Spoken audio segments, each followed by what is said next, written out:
Hey, what's up guys? Welcome back to Clutch Takes. And before we get into the video, I want to start with a major update. From Brian Windhorst, Kyle Lowry's free agency is happening right now, and the expectation is that Kyle Lowry is going to have a new contract by the end of the week, and it's either going to be to stay in Toronto or go to Miami or Philly. Now, this is huge news as Kyle Lowry and Norman Powell exiting could be a true reality for the Toronto Raptors, and it could be happening very, very soon. So have Woj and Sham notifications turned on. With that being said, me and JJ broke down the whole Raptors trade deadline plan, what they could do, what they could be looking for, and our main predictions at the end, so stay tuned. Also, before we get into the video, make sure to subscribe as it means a lot, and like and comment so this video will be seen and we can get a discussion going about where we think the Raptors are going and what we can get back in return. I really want to know. Also, make sure to subscribe to JJ Buckets as this was a lot of fun to make with him, and he makes great content as well. Enjoy the video.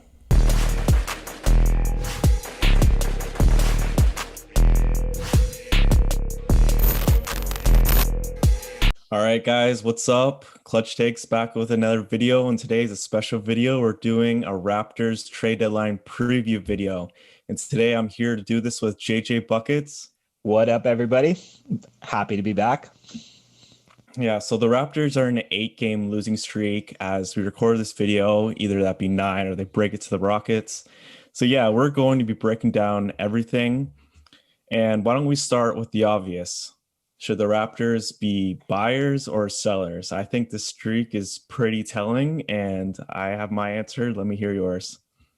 Okay, so I'm actually fully on the train that I think, as much as I hate it personally for all of these players that were a part of it, I actually think the COVID outbreak was a blessing in disguise. And I say that with such asterisks, but in the sense that them being bad enough to slide all the way down to what is it? I think they're in 11th or 12th at the time of this recording.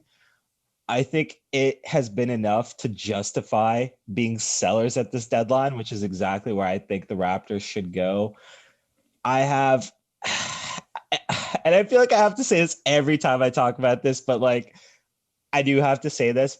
I love Kyle Lowry. I could turn around and literally look at a mural of him right now on my wall. He's my favorite Raptor. Well, actually, him and DeMar are pretty close, but he's one of my two favorite Raptors of all time. Loving him to death. It's time to go. It is time to commit to just a youth movement and retooling and doing a quote unquote, I've described it as a soft rebuild. I don't think you have to take the hard tank approach like in Oklahoma City or a Detroit Pistons, but I think retooling and doing a soft rebuild and being sellers at this deadline is absolutely the way to go for the Raptors. Yes, I would agree with everything you just said. We basically talked about this for a long time before we jumped on this video, and I am in complete agreement. I think that the COVID thing was sort of a blessing in disguise. I mean, it's always hard to see your team lose, but in this case, I feel like it's for the greater good, especially with this draft class, and Cade Cunningham will be a Raptor. I'm joking.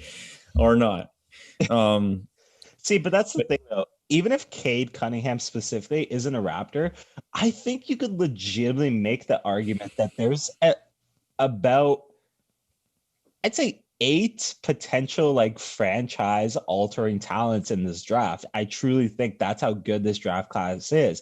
And if we don't land a Cade, it can be an Evan Mobley. If we don't land an Evan Mobley, it can be a Jonathan Kuminga. There's so much talent in this draft to be excited about. Yes, I would agree, definitely. There's definitely, especially the top 5 picks, I would say, is damn, you would really want to be there. And it seems like a lot of teams this year are tanking more than ever to get one of those picks. Can you blame them? Yeah, I can't blame them. But yeah, there's for the tanking road, it's I don't know. It's weird because the East has not been very good. So it is very possible to be in the playoff race for the Raptors despite this losing streak.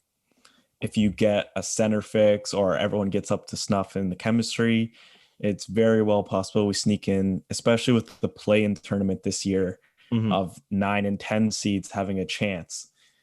With that being said, I do not want that to happen. As what does playoff experience give for us? We've been to the playoffs 7 years in a row, and we're just going to get our asses handed to us by either the 76ers or the Brooklyn Nets. Maybe put up a game or two, but so what? And then we end up getting a middle draft pick. Like, it's this argument of going for the playoffs. It's just like, what are you doing? Like, come on. Like, you can't be so short-sighted. You need to be thinking about the future. Mm-hmm. And going off that, we have to look at the Raptors' two main pieces at this deadline, that being Norman Powell and Kyle Lowry, as they are both pending free agents, with Powell having a player option he'll most likely to decline. And I know I've said to keep Norman Powell, and I can still be on that side. Um, However, it does seem that a lot of teams are gaining interest at this deadline. And having Kyle Lowry and Norm Powell as, I would say, two of the top five assets of this deadline, um, you can get a lot in return for them. And especially with like the races being so close, and the Miami Heat without like a draft pick this year, they have to compete. 76ers, they want to compete. Um, I think this is a perfect time to get a big return and capitalize. Mm-hmm. Specifically for Norman Powell, I'd be really curious. I'm curious what Norman Powell thinks the price for him in this offseason is. Because it's not like the Raptors don't have the cap space, but it's just, does he think he's a $20 million player? Does he think he's a $25 million player? He's obviously having a really good season. So in that sense, I'm with you where I'm just like, I wouldn't want to see this guy go. And it's funny because you talked about it in your last video, and I've seen it in comment sections of my own videos where guys talk about players like Victor Oladipo and stuff like that potentially come to the Raptors. I actually think Norman Powell is a better player than Oladipo at this point in their careers. So that has just never made sense to me, where if those are your options, I'd rather hold on to Norm, but you're right. A lot of people, or like a lot of teams, are really looking to capitalize on this season. And the Norman Powell trade talk has picked up like crazy. And there's even been a report, I believe it was from The Score a couple days ago, that I was reading that Norman Powell is quote unquote as good as gone. And I was just like, wow. I'm like, that progressed quickly. And the other thing that I find, I don't want to say curious, but maybe I personally haven't heard him vocalize it, but like a lot of these other guys, like a Kyle Lowry, like even Serge Ibaka last year, even though he did leave, so many guys that I feel like are at or have been at Toronto's core talk about how much they love Toronto. I'm sure Norm has said it, but I don't feel like I've ever actually personally heard him say it. Like amidst like all these trade rumors, Kyle Lowry obviously came out and said, "Hey, I want to retire a Raptor. I want to be with the Raptors. Like I'm a Raptor at heart. Like all this stuff." I haven't heard Norm say that. I don't want to say like, it's not something he thinks. I don't think I've personally heard him say that. So I'd be curious whether or not he's really committed to being with this team long term, or, should he get past this deadline and still be on the team, or whether or not he prioritizes securing that financial, bag in the offseason, especially after Yeah. a really good season in his career year. Yeah, Norm Powell's value is definitely at an all-time high. That's why I posed the question, should they sell high on him or should they try to keep him as their two guard? And I feel like he's proven that he can be a starting two guard in the NBA. And a good one at that. And like I said for my video, I believe he'd be getting around like 15 to 20 mil. Anything over that is I don't think he's proven it yet, because he hasn't done it over a long enough period of time. Maybe a bad team like gives him 25 mil, like a Jeremy Grant contract. I don't know. I was just thinking to myself,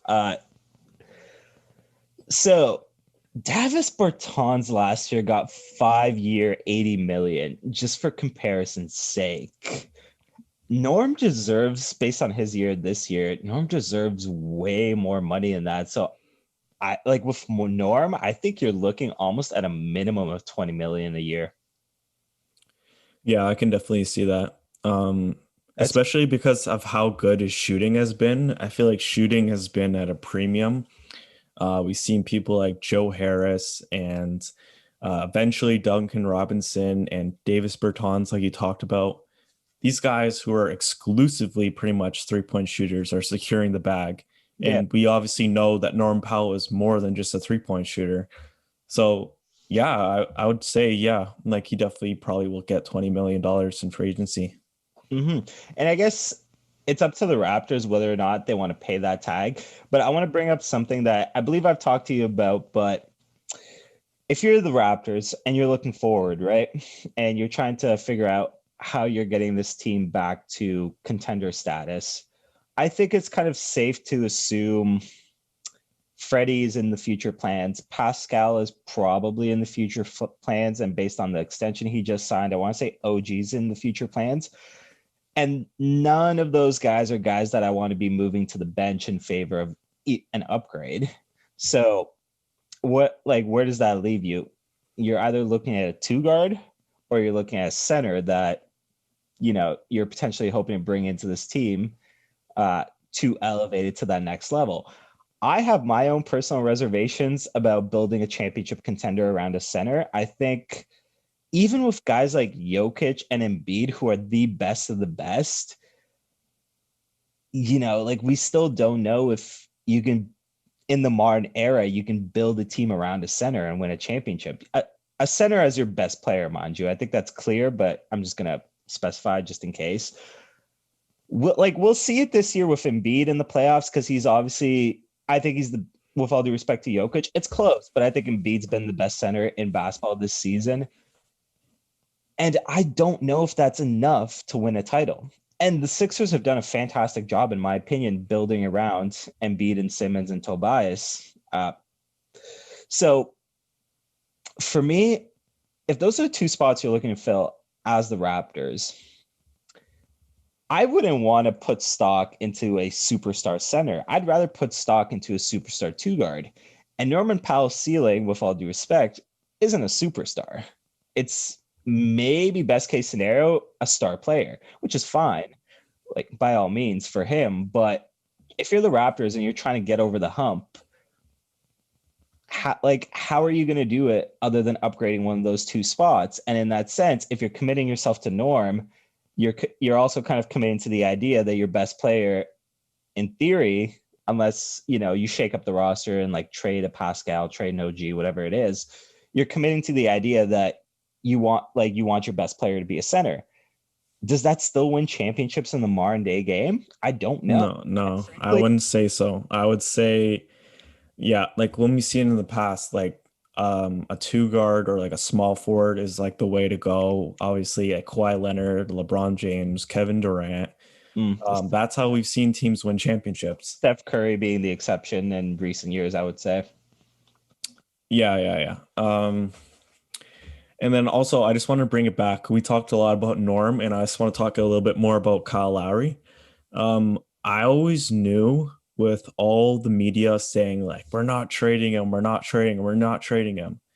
I knew this was a smokescreen because it was way too like out there, like his agent's going on, like the team's going on, he's going on.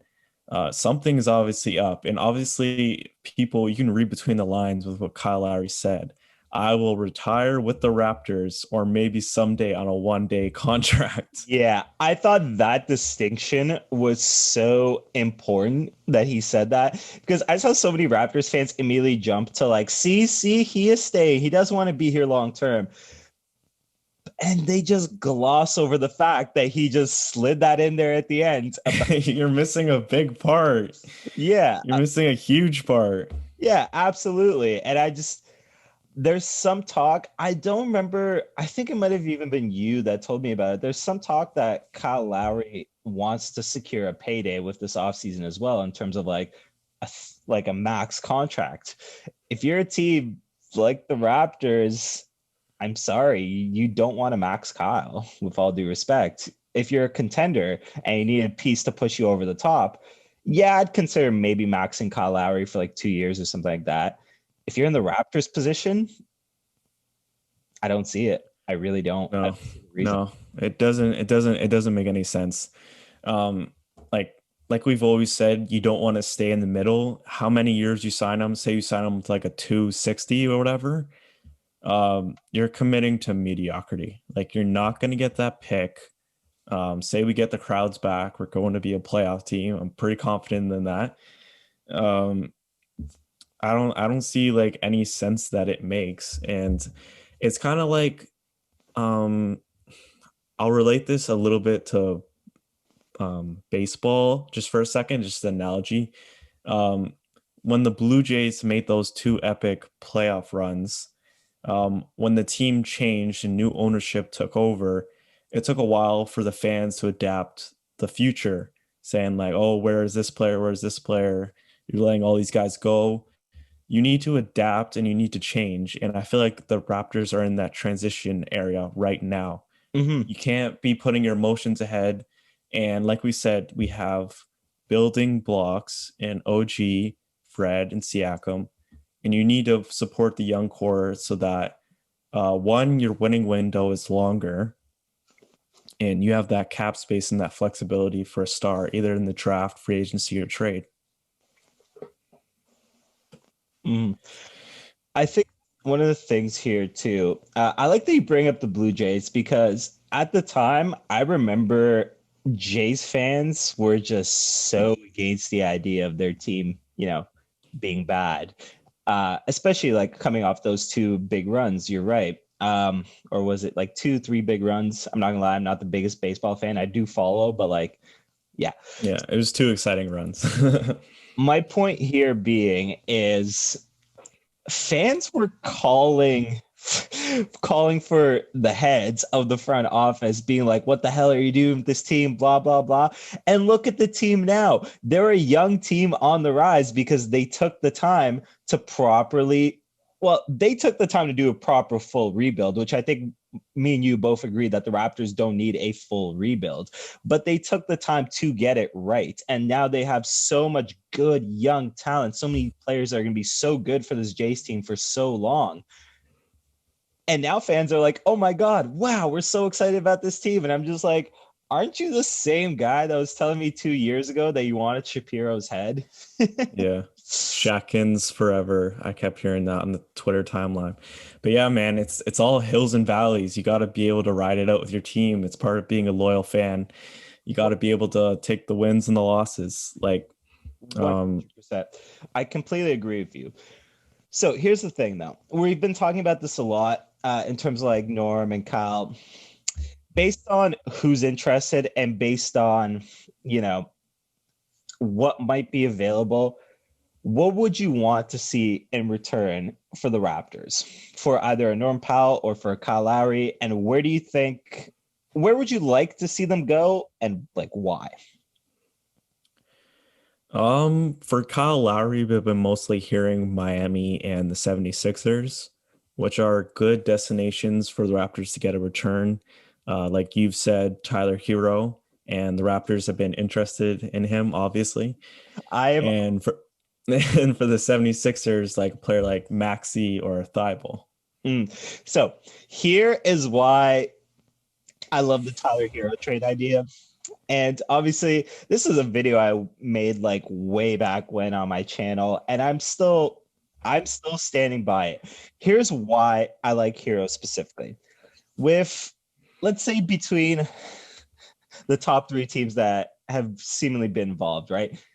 The Sixers, the Heat, and the Clippers. First of all, let's just throw the Clippers right the hell out of here because there's no way that trade's getting done. The Clippers have absolutely nothing of value to send to the Zilch. for a Kyle Lowry level of player. When it comes to the Sixers, who's the best that you're going to do? Maybe a Thibault and a Maxi together is a best case scenario. So that brings me to Miami. Why do I like Miami so much?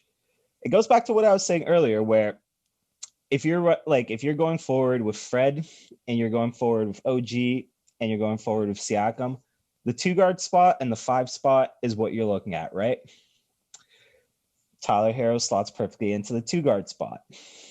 Tyler Hero also, of any trade asset that has been thrown around with Raptors in terms of the Kyle Lowry trade talk, he has the highest ceiling out of any of the players offered or potentially offered, in my opinion.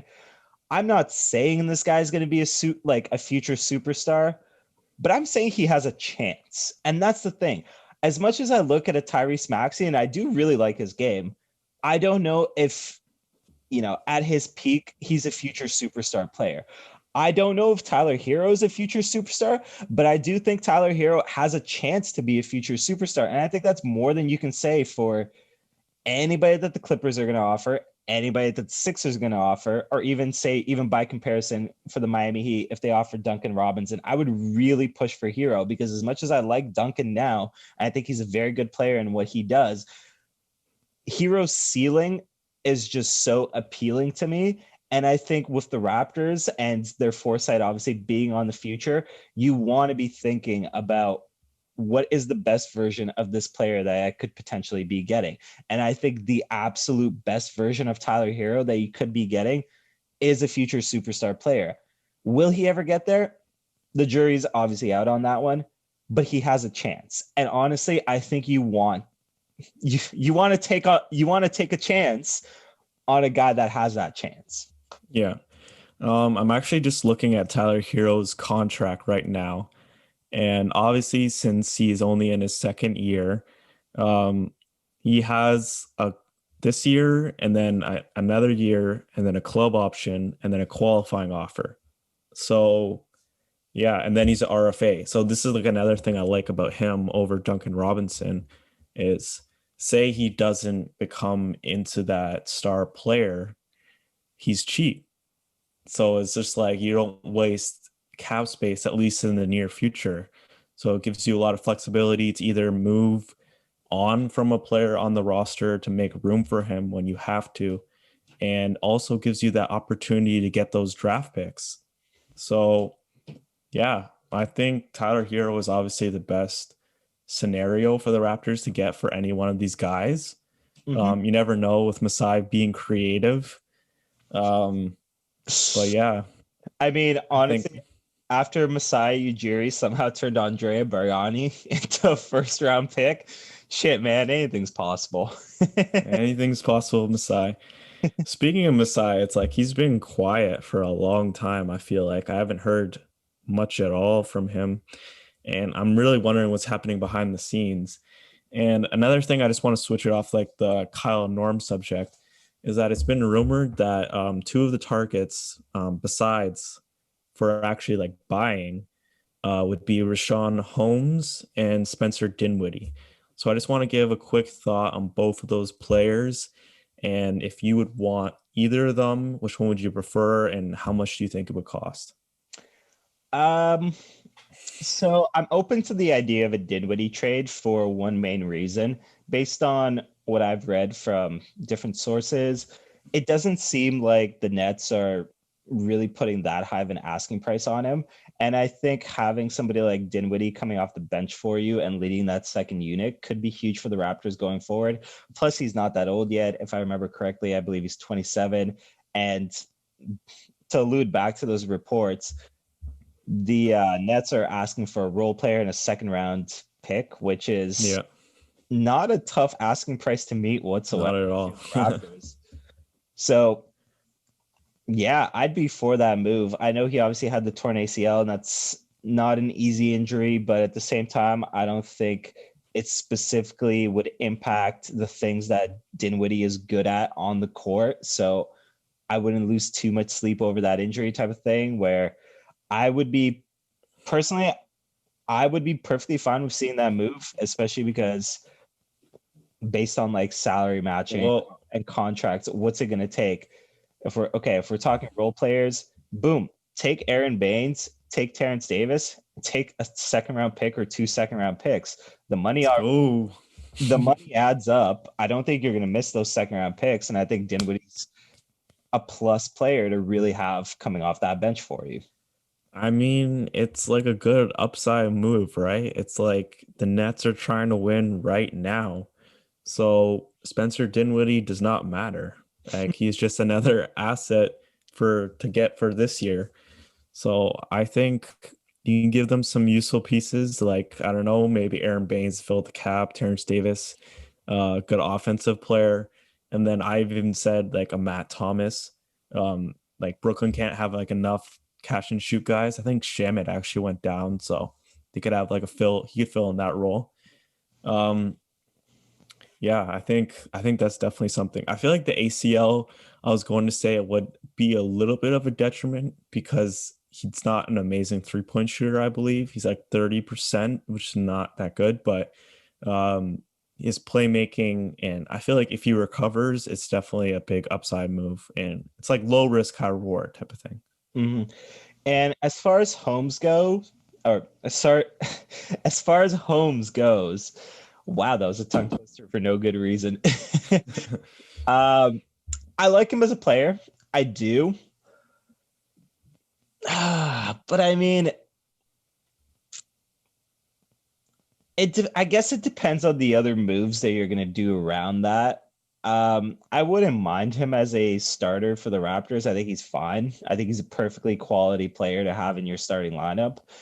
But then, like I said, like you're really looking for a superstar at that shooting guard spot, which Cade Cunningham, please. But yeah, I think it's just a tricky situation where like if you're gonna commit to Rashawn Holmes there, like you're really looking to knock it out of the park with the two guard spot. Yeah, I don't know. Like we've been saying, like this is just not our year to go on a run. And Rashawn Holmes, like say we were in a better position than we are now in the playoffs, I would say go ahead, go for it. If the price is good, center position needs to be filled, let's go. But no, I don't want that. Like in a way, I've been low key rooting for us to be losers a little bit. Judge me on that if you want, I was gonna say but there's a whole group of Raptors fans that's about to hit up your comment section and be like, "You're a fake fan." yeah, Don't even get me started, but yeah, but yeah. So I mean, say for example, it was like a few seconds or a role player in a second. Like, sure. I mean, it's better than watching Aaron Baines, I guess, night in, night out. uh, But it's pretty minor. Bane's fan club hates you. Oh man. But yeah, I do think this is going to be a really big deadline when it comes to the Raptors' future. I think just what you do this year and what you do before Thursday, which is so damn close at this point, really impacts, I think, how quickly you can get this team back to the upper tier of the East, in my opinion. It feels sacrilegious to say keeping Kyle Lowry is a bad business move, or but I think that's really how I feel. The No, I'm fully on the side now. Like this losing streak, I wanted the Raptors to choose a direction. The team has done it for them. This 8 game losing streak, if you were on the fence of team buyer and seller, I feel like this streak has definitely changed the perspective. And in a and, shortened year and a COVID year, this is like the perfect time to do it. And like I said, having two of the possible like top five assets at the deadline, I feel like it would go to waste in a losing year where you're not competing. mhm. Like if the Raptors don't find homes for especially Kyle Lowry having his value or Norman Powell, uh, it's gonna have a lot of Raptors fans pretty frustrated, and it's gonna make this process a lot harder. Mhm. And lastly, what I would say, all those Raptors fans saying to keep these two players, what are you gonna do when they walk in free agency? We've said this like in the past with Kawhi Leonard, Danny Green, like the list goes on and on and on. I don't want that to happen again. I'm sick of losing players for nothing. And unless we have like a verbal agreement to like keep these guys, then I don't want it to happen. And again, like it might be a little bit of a different situation here, in particular, I would say with Kyle Lowry, but I get where you're coming from. You don't want to see these guys go for nothing. And it like again, you can jumpstart your return back to the top of the Eastern Conference by moving these guys. It's going to leave a bit of a sour taste in the mouth of some Raptors fans, but who cares? Again, Who cares? Suck it up for a year. Come on, man. Yeah, it's like, again, what you said earlier in this video, it's something I've said on my videos as well. Even if you make the playoffs, you accomplish nothing losing to the Nets and the Sixers in the first round. I've said it in my last video that I posted on my channel. If you're a team like the Nets, sorry, not the Nets, the Knicks, the Bulls, the Hornets, so on and so forth, what do you accomplish from being a bottom seed in the playoffs? You get experience. The Raptors, as you've said, they have that experience. They've been there. They've won the title. There's less to gain from being an 8 seed and getting bounced in 5 by Brooklyn than missing the playoffs, being the lottery, potentially, hopefully the balls drop a certain way and you end up, let's say, with a top 5 pick. That is a much better situation for the Raptors to just immediately get better than just riding the season out and just seeing whether or not Kyle or Norman Powell are going to plan to stick around, and even debating whether or not it's in your best interest to have them stick around. And with the pieces that we have, and with the GM that we have, and with the coach that we have, trust me, Raptors fans, the pain will be worth it. It will be a quick turnaround. I'm telling you, if we get that pick and we shake it up a little bit in the offseason, it'll be quicker than you guys think. So having that said, we're going to swing it into our predictions for the Raptors. So there's like Norm and there's Kyle. There could be any other thing. Let's all lay them out there. All right. I'll kick it off because I feel like mine might be a little more conservative than yours. I think the Raptors are going to be sellers with a little caveat. I think at least one of the two of Kyle Lowry and Norman Powell are for sure gone. I think the Raptors are going to capitalize on one of those two players' value to try and jumpstart, like I said, their ascent back to the top of the Eastern Conference. If it's one out of the two, I would hope it's, again, with all due respect, I would hope it's Kyle, because at least with Norm, you can make the argument that you can see him as a part of future plans. So my first prediction is one of those two guys gets traded. Not 100% sure which one. I know who I'd prefer, but one of those two guys gets traded. And I'm going to also make the argument that the Raptors make maybe one minor deal to potentially bring somebody in looking forward towards the future, like a Spencer Dinwiddie. I think that's a guy that I would be super interested in. I think he brings value as a just leader off the bench to this team. And I think you've seen with how Nick Nurse does his minutes with Kyle Lowry and Fred VanVleet on the roster now, that he likes having at least one of those two guys on the court to kind of steer the ship. And in that sense, obviously, if you're losing Kyle Lowry, which I think one way or another you really are, if not now in the offseason, then having a guy like Spencer Dinwiddie really helps in terms of having somebody come off the bench where you don't have to worry about leaving one of your two starting guards in to run that offense. So my predictions for this deadline, at one of the two, Norman Powell or Kyle Lowry gets traded, and I'm going to say the Raptors take the. I'll go out and say it. I think the Raptors are going to take the flyer on Spencer Dinwiddie, and I think they are going to make that trade. I'm going to be pretty similar with you. I just want to say before I move on to mine, I feel like the people want to know this, though. We need to say a team name. Just throw it out there. We're not psychics. Where's Kyle Lowry going? Where's Norm going? I know you want Miami. Do you think it's going to be Miami? I think it's going to be Miami. I think Kyle Lowry has such a good relationship with Jimmy Butler. I think he's such a natural fit onto the Miami team and onto what, quote unquote, they're about down in Miami. I think it's a good situation for him. I think Miami can give him a chance to potentially win another championship or two. And I think with Toronto, they're not going to move. It seems like they're not going to move Kyle unless the right deal is really there. And as I've said, I think Miami has the best trade package to offer. Sweet Lord baby Jesus, please send back Tyler Hero in that trade. So yes, I guess I'll lay my claim that I think it'll be to Miami. I'm going to agree with that. I think that Kyle Lowry will go to Miami. I know Philly and Miami are the most likely destinations. I feel like Miami is a little bit more desperate at the moment as they don't have a pick, so they have to win. And they've been in a lot of trade talks for a lot of these guys and kept swinging and missing. I feel like they realize they can't miss on another guy. And yeah, I feel like Kyle Lowry fits their like Heat culture in a way.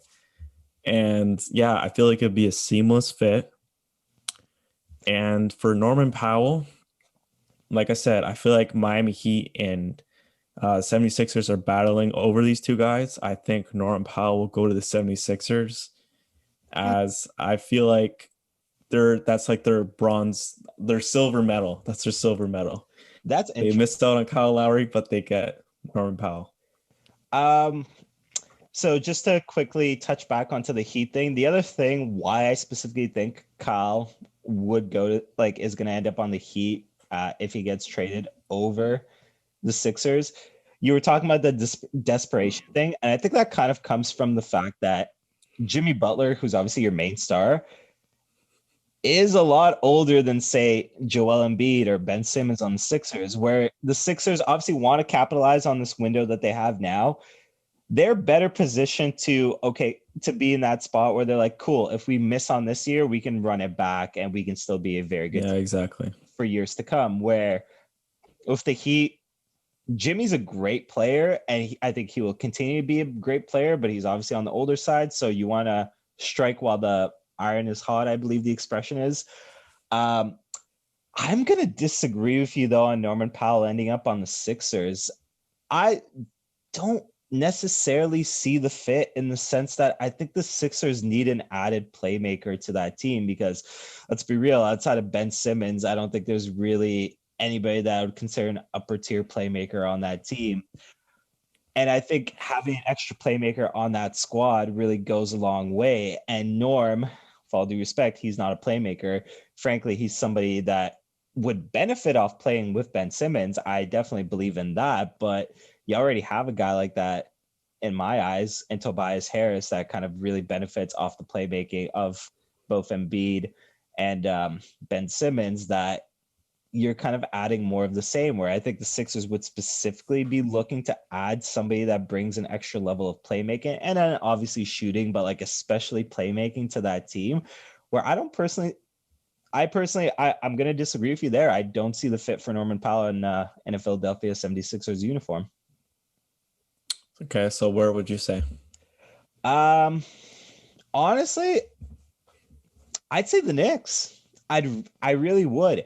I think Reggie Bullock is a fine player and all, but like you don't want Reggie Bullock as one of your starters. I think Norman Powell fits very naturally onto the Knicks in terms of what they need right now. The Knicks have been as successful as they have been this season off the strength of their defense. But holy hell are they bad offensively. What does Norman Powell do for you? He gives you extra scoring. I think Norman Powell can be a very good second scorer, or hell, you can maybe even argue like a 1A, 1B type of situation beside Julius Randle. And I think that will actually go a really long way for the Knicks in terms of, their offense going from like some of the worst in the league to at least middle of the pack. And for the Knicks, I think that'll actually go a really long way to securing them as a good, like middle of the pack playoff team. So Mm, I think the Knicks, to me, they're a natural fit for Norman Powell. yeah, I can see that. I feel like the 76ers at the moment have like more young assets or picks that they can spare than the Knicks. I know the Knicks have like that Dallas pick for this year and future picks and some interesting young players, but I think the 76ers could offer like a better package, and I feel like they would still be interested in him to a degree. That's why I just say the 76ers. But yeah, I think we pretty much talked about everything we want to talk about. So leave us your thoughts in the comments down below. What do you think the Raptors will do? Do you think they'll hold both Lowry and Norman Powell? Do you think both of them are gone? Who do you think they're going to? Let us know in the comments down below. See you guys next time.